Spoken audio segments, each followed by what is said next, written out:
기도하심으로 찬양으로 하나님께 영광을 올려드리도록 하겠습니다.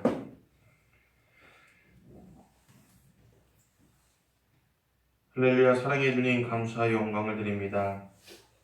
이 시간 수요 저녁 예배로 저희들을 불러주시오 이렇게 주님 보좌 앞에 나와 예배하게 하시니 감사드립니다. 이 시간 주님께 찬양으로 영광 올려드립니다. 주님, 이 찬양을 기쁘게 받아주시었고 이 찬양의 고백이 우리의 삶의 고백이 되어지는 귀한 찬양의 시간이 되게 하여 주시옵소서. 또한 주님의 말씀을 듣습니다. 주님의 말씀을 통하여 남은 한 주간도 이기고 승리하는 저희들의 삶이 되게 하여 주시옵소서. 주님의 말씀이 우리의 마음판에 새겨지게 하시고 늘 언제나 주님께서 주신 말씀을 마음에 품고 그 말씀을 붙잡고 삶을 살아갈 수 있는 저희들의 삶이 되게 하여 주시옵소서. 주님, 오늘 이 시간 온전히 주님께 드려진 예배가 되게 하여 주시옵고 주님의 은혜를 체험하는 귀한 시간이 되게 하여 주시옵소서. 그렇게 일하시고 역사하실 주님을 기대하오며 사랑의 말씀 우리 주 예수 그리스도 이름으로 기도합니다. 아멘. 찬송가 212장 함께 찬양하시겠습니다.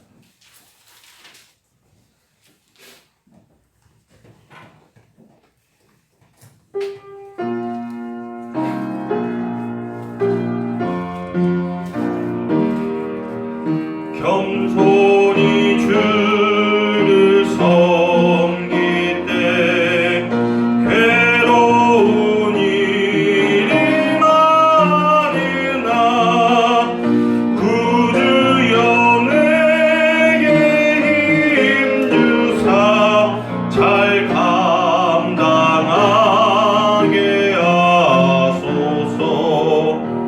인자한 말을 가지고 사람을 감화시키며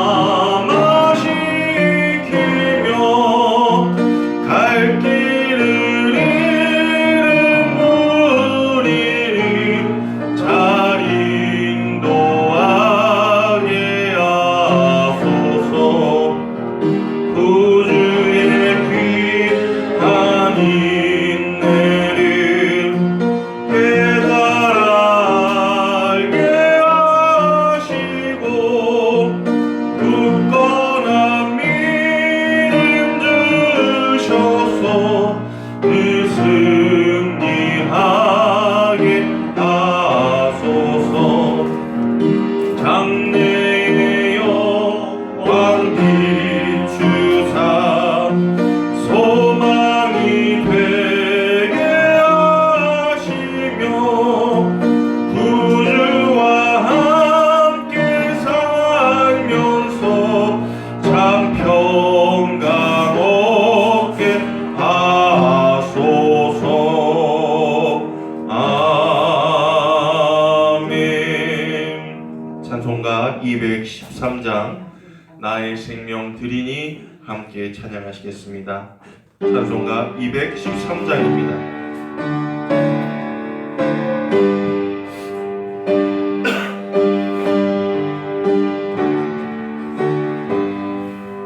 나의 생명 드리니 주여 받아주셔서 세상 살아갈 동안 찬송하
216장, 찬송가 216장 성자의 귀한 몸 함께 찬양하시겠습니다.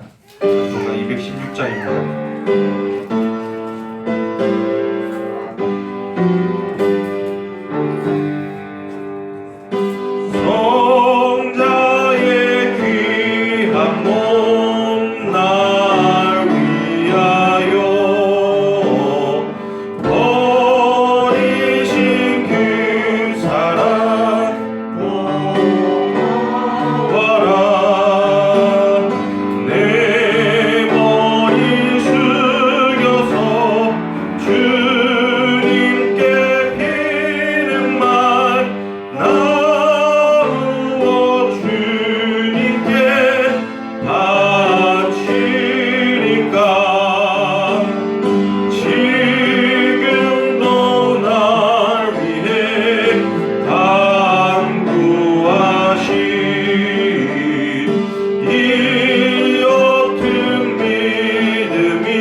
함께 주님의 말씀 보도록 하겠습니다. 마태복음 13장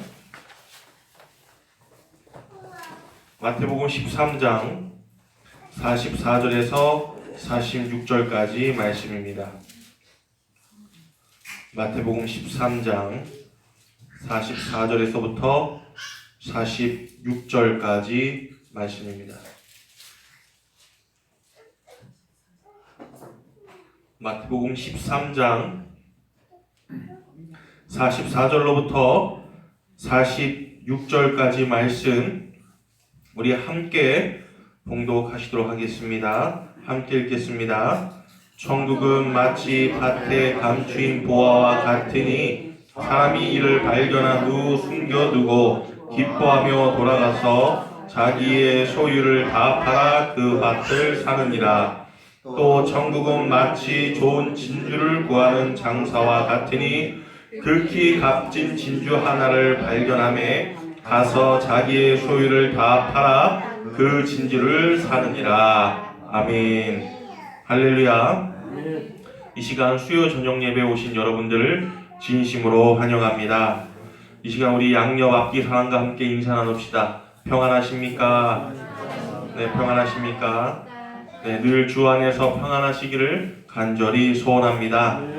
오늘은 우리가 마태복음 13장 44절에서부터 46절까지의 말씀을 가지고 우리가 소유할 가장 귀한 보화, 천국이란 제목으로 함께 말씀을 나누어 보고자 합니다. 우리가 살다 보면 좋은 때를 만나기도 하고 힘들 때를 만나기도 합니다. 그런데 살기 너무 힘들 때 가끔 이런 표현을 쓰기도 하죠. 아, 지옥 같다 라는 표현을 쓰기도 합니다. 10년 전쯤부터 한국의 이 인터넷에서 돌아다녔던 한 단어가 있습니다. 바로 신조어인데 헬조선이라는 표현이 있습니다. 지옥을 뜻하는 헬과 우리 한국의 옛 국명인 조선을 합쳐서 헬조선의 헬조선이라는 신조어가 유행을 했습니다. 모든 분들이 그런 것은 아니지만 어떤 분들에게 사는 것이 지옥과 비견될 정도로 힘들다는 것인데, 왜 이런 말이 생겼는가 하면 아무리 열심히 노력한다 해도 살기가 어려운 이 한국의 현실 사회를 부정적으로 이르러서 헬조선이라는 표현으로 나타나게 된 것이고, 이것들을 너무 많은 사람들이 공감하면서 신조어가 되었습니다. 이처럼 사람들은 이 세상에 살면서 여러 가지 형태의 지옥을 경험합니다. 여러분에게도 그런 지옥과 같은 때가 아마 있었을 것입니다. 그런데 하나님께서는 사람들이 지옥이 아닌 천국을 경험하면서 살기를 원하십니다. 예수님께서 이 땅에 오셔서 첫 번째로 선포하신 복음이 바로 천국이 가까이 왔다라는 말씀입니다. 예수님은 그 당시 사람들에게 하나님의 나라인 천국이 가까이 왔으니 그 나라를 꼭 누리라고 알려주셨습니다. 그럼에도 불구하고 많은 사람들이 천국을 누리며 살아가지 못하고 있습니다. 심지어 우리 기독교인이라고 할지라도 천국을 누리지 못하고 살아가는 사람들이 있습니다. 우리가 기억해야 할 것이 있습니다.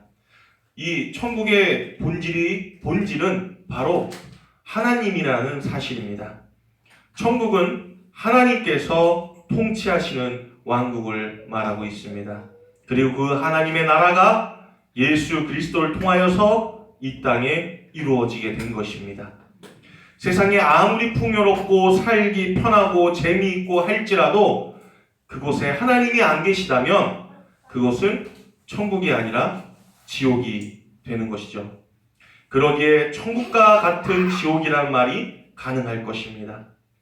오늘날 세상 사람들은 하나님 없는 천국을 만들고자 하지만 하나님 없는 천국은 가능하지 않습니다. 왜냐하면 하나님 없는 세상은 서로 자신의 욕망을 이루기 위하여서 미워하고 다투다가 지옥을 만들어버리기 때문입니다. 하지만 하나님을 왕으로 모시고 살아갈 때에 우리는 하나님이 통치하시는 천국을 이 땅에서도 경험하게 되는 줄로 믿습니다. 오늘 말씀에 예수님께서는 천국이 어떠한 것인지 3가지의 비유를 통해서 알려주고 계십니다. 그 중에 앞에 2개의 비유는 보화와 진주를 소유한 삶을 천국의 삶으로 말씀하고 있습니다.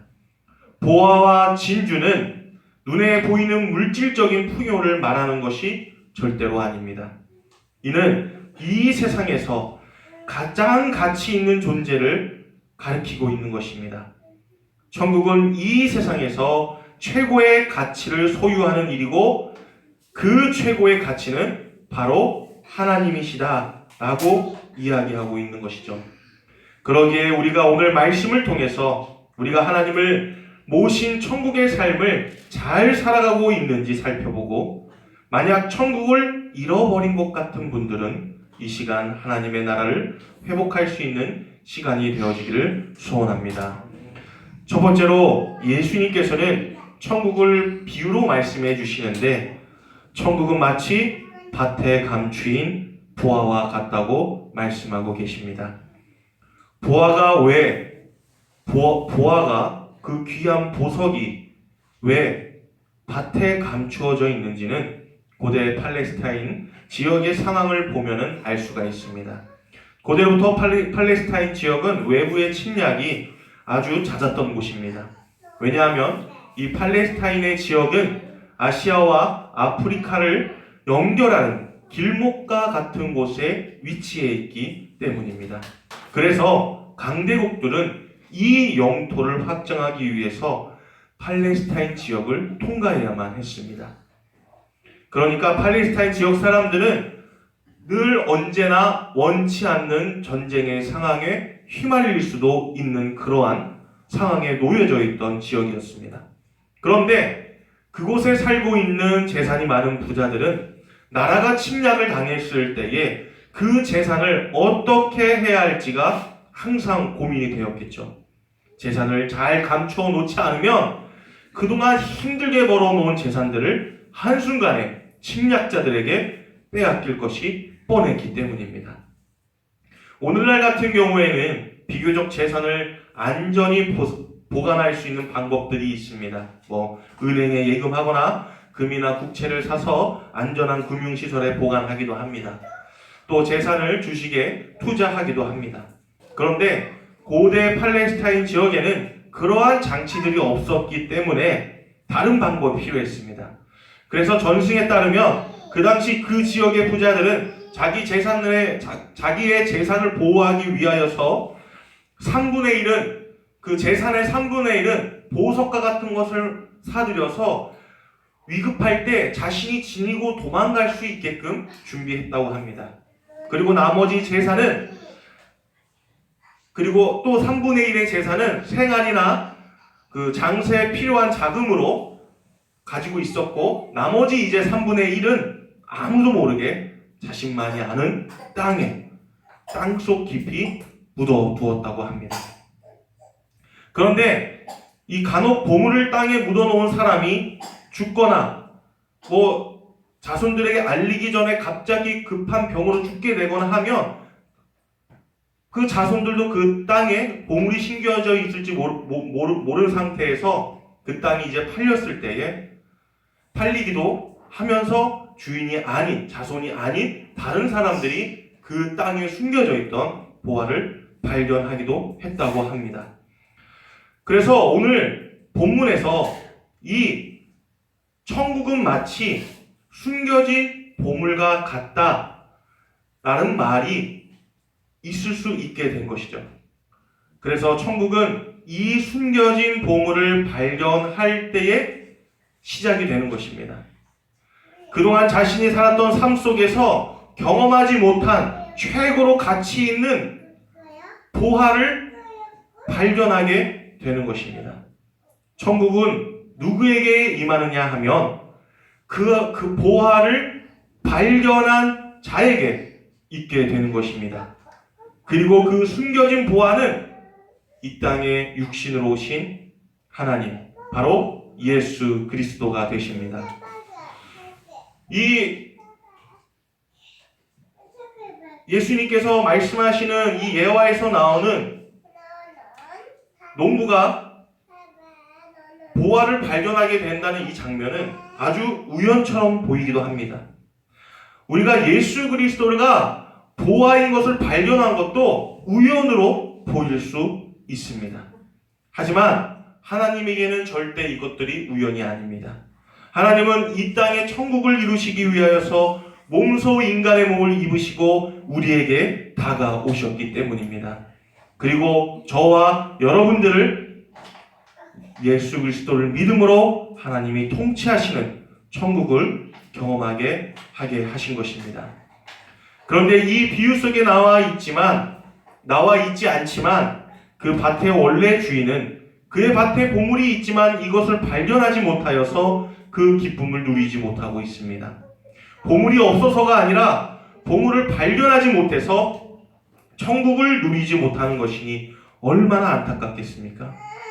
예수 그리스도께서 이 땅에 오셨을 때에 모든 이들이 예수님을 보화로 여겼던 것은 아닙니다. 요한복음 1장에는 예수님께서 이 땅에 참 깃으로 오셨는데 참 빛으로 오셨는데 사람들이 이를 알지 못하였다고 했습니다. 예수님의 보화됨을 알지 못하니까 예수님의 그 가치를 알지 못하니까 예수님을 하찮게 여기며 멸시하고 죽이려고 했던 것입니다. 그에 반해 우리에게 천국은 우연히 임하는 것 같습니다. 마치 한 일꾼이 밭을 갈다가 기대하지 않은 보화를 발견한 것 같이 우연히 말입니다. 하지만 하나님은 우리가 그분을 발견할 수 있도록 우리에게 먼저 다가오셨고 우리의 삶 속에 이미 있으셨던 것입니다. 그렇기에 우리는 천국을 생각할 때에 우리로 하여금 하나님의 천국을 누릴 수 있도록 우리에게 먼저 다가와 주신 하나님의 은혜를 감사해야 한다는 사실을 날마다 깨달아야 할 줄로 믿습니다. 그리고 두 번째로 보물을 발견한 자들의 특징이 있습니다. 그것은 바로 이 보물을 발견한 자들이 그 보물을 자신의 것으로 만들고자 했다는 것입니다. 그 보물을 발견했을 때에 이 사람이 그 땅의 주인과 그냥 너 반, 나 반, 반갈이 해도 됐을 텐데 그렇지 아니하고 자신의 모든 것을 팔아 그것을 자기가 그 밭을 샀다는 이야기입니다. 우리 마태복음 13장 44절 말씀 다시 한번 함께 읽어보도록 하겠습니다. 시작. 천국은 마치 밭에 주인과 같으니 사람이 이를 발견한 후 숨겨두고 기뻐하며 돌아가서 자기의 소유를 다 팔아 그 밭을 사느니라. 아멘. 44절 말씀에 보면 밭에 감추인 보물을 발견한 사람의 그 상태가 나오는데 어떠한 모습으로 있습니까? 바로 그것을 숨겨두고 뭐 했습니까? 기뻐했다는 것입니다. 바로 기쁨이었습니다. 그는 밭에 감추어진 보화를 발견하고는 너무 기뻤습니다. 그 일꾼은 자신에게 있는 어느 것과 비교할 수 없는 최고로 가치 있는 것을 발견했기 때문입니다. 아직 그 보화를 가지지 못한 상태이지만 그 발견한 것만으로 기뻐할 수 있었습니다. 그리고 그 가치를 알아보고 있었죠.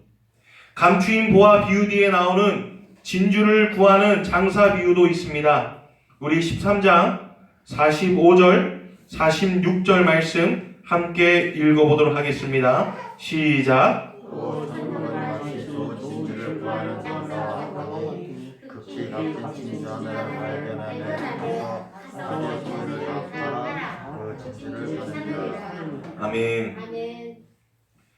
진주 장사를 하는 비유에서 우리가 볼 수 있는데 그 진주 장사를 하는 비유를 보게 되면 진주 장사를 하던 한 상인이 다른 진주들과는 비교할 수 없는 극히 값진 진주 하나를 발견하게 됩니다. 오늘날에는 이 진주가 그다지 귀한 보석으로 여겨지지 않는 것 같습니다.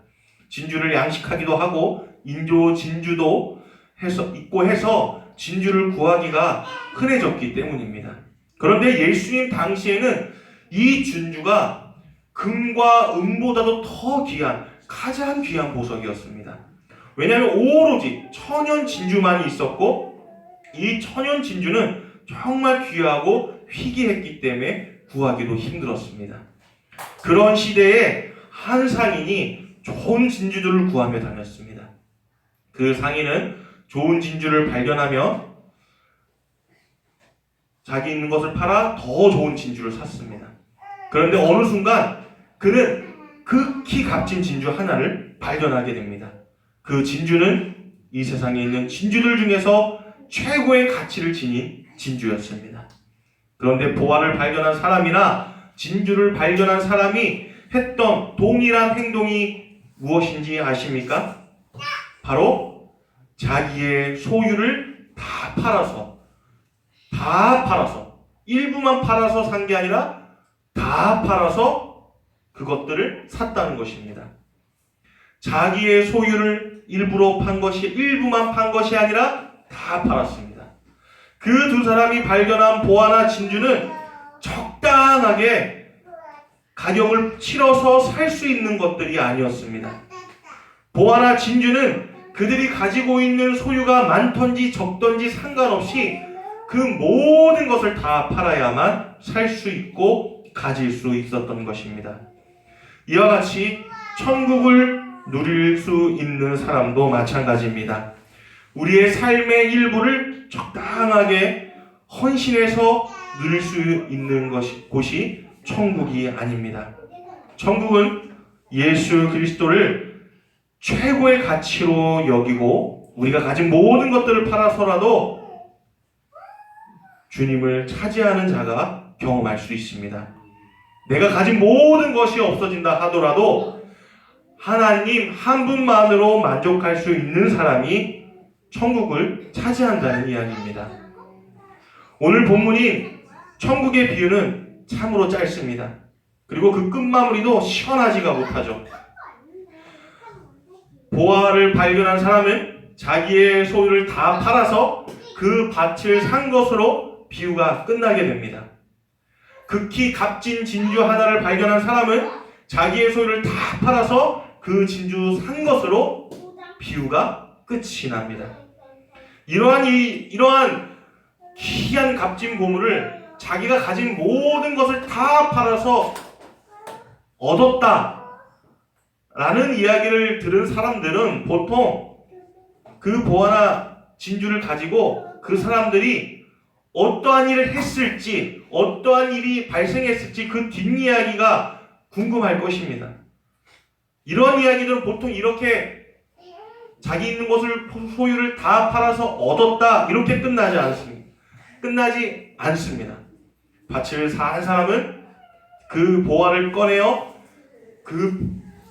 캐내어서 그것을 팔아서 고생하지 않고 아주 행복하게 살았다고 합니다. 극히 값진 진주를 발견한 상인은 그것을 사서 더 좋은 값에 아주 높은 가격에 팔아서 아주 큰 부자가 되어 행복하게 살았다고 합니다. 이렇게 끝나는 것을 보통 생각할 것입니다. 그런데 예수님은 그 두 사람이 그것을 이용하여서 자신들이 원하는 것을 얻었고 행복했다 이렇게 끝맺음을 하지 않으십니다. 두 사람이 보화와 진주를 소유한 것으로 그저 끝맺고 있습니다. 왜냐하면 그 둘은 보화와 진주를 가지고 무엇을 하려고 했던 것이 아니라 보화와 진주를 소유한 것 자체만으로 만족하며 기뻐했다는 것입니다. 천국도 그러합니다. 우리가 하나님을 믿는 것은 하나님께서 내가 욕망하는 것들을 들어주실 것을 기대해서가 아닙니다. 궁극적으로 천국은 내가 하나님을 소유하고 그 하나님을 내 마음대로 부리는 것이 아니라 우리가 하나님의 것이 되는 것입니다. 우리가 하나님의 것이 되어서 하나님의 말씀에 순종하기 위해서 내가 소중하다고 여기는 그 어떠한 것들도 다 포기할 수 있는 이들이 천국을 살아가는 사람들인 것입니다. 아브라함은 하나님으로부터 아들을 제물로 바치라는 말씀을 받았습니다. 아주 여러분들이 너무 잘 아시죠? 귀하게 얻은 아들입니다. 그때에 또 하나님께서 주신 아들이었죠. 그런데 그때에 그동안 정말 자기가 소중한 보화라고 여겼던 이삭을 아브라함은 하나님 앞에 제물로 바칩니다. 이렇게 할 수 있었던 것은 그에게 있어서 가장 큰 가치는 우리가 보통 자신의 아들일 것이라고 여겼던 이삭이 아니라 바로 하나님이었기 때문입니다. 하나님을 믿는 이들이 자신이 가진 재물이나 권력, 명예, 자존심 등을 다 팔아서라도 하나님의 말씀대로 살아가려고 하는 것은 그 모든 것들보다도 하나님이 가장 소중한 분이심을 발견했기 때문입니다. 하나님은 우리가 원하는 것을 들어주시기 때문에 가치 있는 분이 절대 아니십니다. 때때로 사람들은 복 주시는 하나님만을 생각하며 마치 알라딘에 나오는 지니의 요술램프처럼 자신이 원하는 것만을 구하는 이들이 있습니다. 재물, 권력, 명예 등만을 하나님께 구합니다. 그렇게 구하는 것이 하나도 이루어지지 않으면 하나님의 살아계심과 또 하나님으로 인한 감사함이 사라지고 원망과 불평만을 쌓아두게 됩니다. 여기서 끝나면 그래도 양반인데 여기서 끝나지가 않아요. 믿음이라는 이름으로 자기 자신의 뜻이 이루어지지 않는다 하여 그것이 고난과 고통의 긴 시간이 끝이 지나면 다시금 자신이 얻게 될 죄물과 권력, 명예 등을 상상하며 다시 한번 하나님의 이름으로 깊은 골방에 들어가 기도를 하곤 합니다. 이것은 하나님을 가치 있게 여기는 것이 아니라 하나님께서 기도하는 자신의 뜻을 이루어 주실 때에 가치 있다 여기는 사람들입니다. 하지만 하나님 자체가 우리의 최고의 가치입니다. 그러기에 우리가 가진 모든 소유를 팔아 차지해야 할 분, 내 모든 것을 드려도 아깝지 않은 분, 즉 내가 하나님의 말씀에 순종하기 위하여 내가 소중히 여기는 것, 모든 것을 드리는 것보다 더 가치 있는 분이 바로 하나님이 되시는 줄로 우리가 깨닫고, 그리고 그 하나님 자체만으로 만족하며 기뻐할 수 있는 주님의 자녀들이 다 되어져야 할 줄로 믿습니다. 그리고 세 번째로 우리가 예수님을 우리 안에 모시고 살 때에 우리 또한 값진 존재로 살아가게 된다는 사실을 알 수가 있습니다. 고린도후서 4장 7절 말씀에 보면 이렇게나 말씀하고 계십니다. 우리가 이 보배를 질그릇에 가졌으니 이는 심히 큰 능력은 하나님께 있고 우리에게 있지 아니함을 알게 하려 함이라. 우리가 사방으로 우겨쌈을 당하여도 쌓이지 아니하며 답답한 일을 당하여도 낙심하지 아니하며 박해를 받아도 버림받지 아니하며 거꾸로 뜨림을 당하여도 망하지 아니하고 우리가 항상 예수의 죽음을 몸에 짊어짐은 예수의 생명이 또한 우리의 몸에 나타나게 하려 함이라. 아멘. 사도 바울은 고린도 교인들을 향하여서 그들이 보배를 질그릇에 가진 사람들이라고 말합니다. 사람들은 질그릇 같은 연약한 존재입니다. 질그릇은 깨지기가 쉽고 투박한 별 볼 일 없는 그릇입니다. 그런데 이 질그릇 같은 존재를 가치 있고 강한 존재로 만들어 주시는 분이 바로 우리 안에 있는 보배 예수 그리스도인 것입니다. 하지만 우리가 예수님을 모시고 그분의 지배를 받는다고 하여서 모든 것이 다 형통하여지지는 않습니다. 우리 가정이나 교회가 주님을 믿고 살지만 도리어 예수 그리스도로 인하여서 사방으로부터 우겨쌈을 당하고 답답한 일을 당하고 박해받는 일도 있는 것입니다. 그런데 우리 안에 보배이신 예수 그리스도께서 우리 안에 계시면 우리가 사방으로 우겨쌈을 당하여도 쌓이지 아니하며 답답한 일을 당하여도 낙심하지 아니하며 박해를 받아도 버림받지 아니하며 거꾸로 뜨림을 당하여도 망하지 아니합니다. 왜냐하면 우리는 우리 안에 계시는 예수의 생명이 우리와 함께 하시기 때문입니다. 이처럼 우리가 예수 그리스도를 우리 앞에 모시고 천국의 삶을 살아갈 때에 예수 그리스도의 생명력이 우리 안에 거하게 됩니다. 그렇기에 환난과 어려움 속에서도 우리는 연약하지만 하나님의 능력을 경험하며 하나님이 함께 하시는 천국의 기쁨을 누리면서 살아가게 되는 줄로 믿습니다. 이제 말씀을 정리하려고 합니다. 사람들마다 가장 가치 있다고 생각하는 보화와 진주가 있습니다.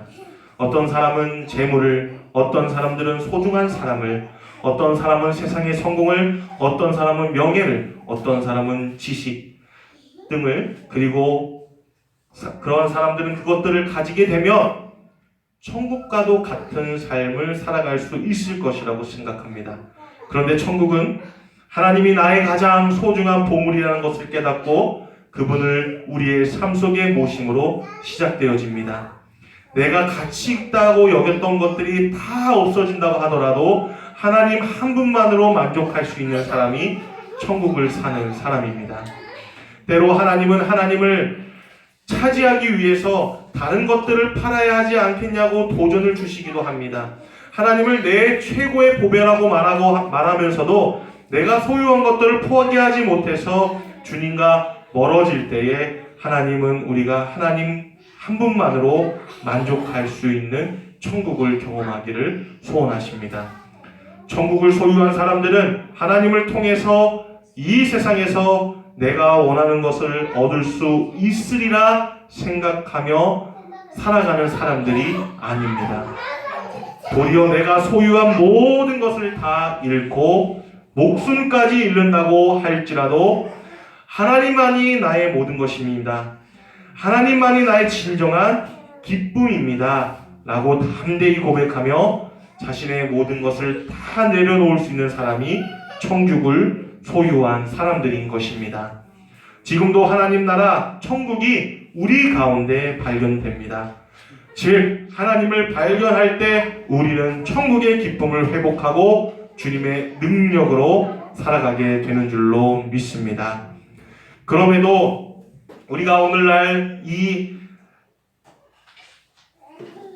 세상을 보면 하나님이 없는 천국을 꿈꾸는 세상이 되었습니다.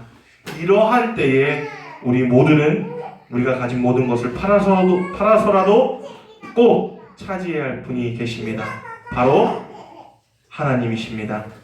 그리고 우리의 가진 모든 것을 팔아서라도 하나님의 것이 되어 하나님의 다스림을 받는 것이 진정한 천국임을 날마다 우리가 기억하여서 하나님 나라의 백성된 하나님의 자녀로서 우리 모두가 천국 백성의 삶을 온전히 살아내어 이 땅 위에 천국을 드러내며 살아가는 우리 모두가 되어지기를 간절히 소원합니다. 기도하시겠습니다. 사랑의 주님, 감사와 영광 드립니다. 오늘도 주님의 말씀을 우리들에게 주심에 감사드립니다. 천국은 천국의 가치를 아는 자의 것입니다. 가장 가치 있는 것을 따라 살아가는 것은 우리 인간의 지극한 본성이고 그 가치를 위하여서 내 모든 것을 팔아서라도 얻는 것은 아주 지혜로운 일임을 우리가 잘 알고 있습니다. 그렇기에 우리의 신앙은 우리의 삶을 올인할 만한 가치가 있음을 고백합니다. 오늘 본문 말씀처럼 우리도 우리의 모든 것을 다 들여서라도 천국의 가치를 깨달을 수 있는 지혜로운 주님의 자녀들이 되게 하여 주시옵고 하나님 한 분만으로도 만족할 수 있는 천국 백성, 하나님의 백성들이 되게 하여 주시옵소서. 그리하여서 천국의 가치를 깨닫게 하신 주님의 은혜에 감사드리며 거룩한 하나님의 나라의 백성으로서 하나님께서 통치하시는 하나님의 나라를 증거하며 기쁨으로 살아가는 가장 귀한 보화를 소유한 주님의 자녀들로 살아가게 하여 주시옵소서. 그렇게 일하시고 역사하실 주님을 기대하오며 사랑의 많으신 우리 주 예수 그리스도 이름으로 기도합니다. 아멘. 찬송가 210장 함께 찬양하시겠습니다. 찬송가 210장 함께 찬양하신 후에 주기도로서 예배를 마치시고 자유롭게 기도하시다가 돌아가시도록 하겠습니다. 찬송가 210장입니다.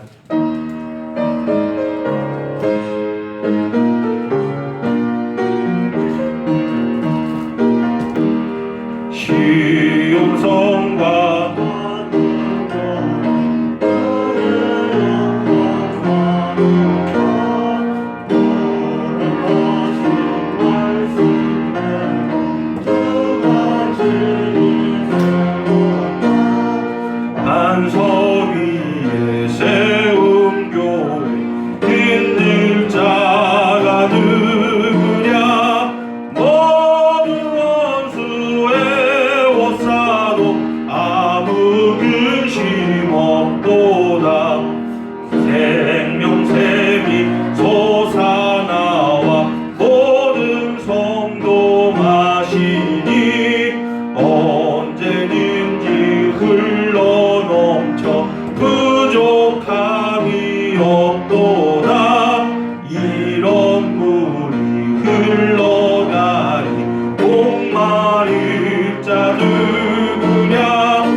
찬송하리라 세상 온데